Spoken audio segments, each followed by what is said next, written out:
আসসালামু আলাইকুম, সবাই কেমন আছেন? আশা করি ভালো আছেন। আলহামদুলিল্লাহ আমরা অনেক ভালো আছি।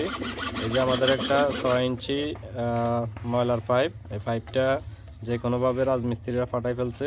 উপরে হয়তো বা ইট বা কিছু পড়ার কারণে যে পাইপটা ফেটে গেছে।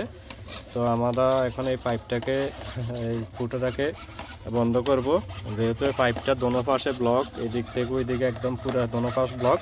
আর আমাদের দেশে ইউনিয়ন 6 ইঞ্চি 4 ইঞ্চি ইউনিয়ন ফিটিংস এখনও অ্যাভেলেবেল হয় নাই, যার কারণে আমরা এটাকে জয়েন্ট দিতে পারতেছি না।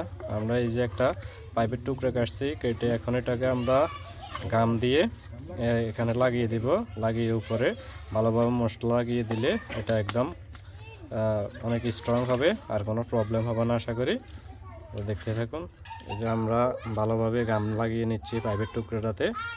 পাইপের টুকরায় গাম লাগানোর পর আমরা এই পাশটায় গাম লাগাবো। গাম লাগানোর পর আমরা এটাকে চেপে এখানে লাগিয়ে দিব।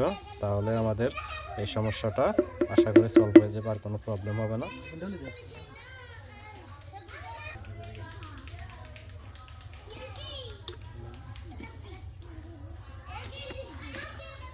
আমরা পাইপটা এখানে বসিয়ে দিয়েছি। এখন একটু চেপে ধরলে আমাদের পাইপটা এখানে একটভাবে লেগে যাবে। লেগে গেলে আর কোনো প্রবলেম হবে না। ধন্যবাদ। আসসালামু আলাইকুম।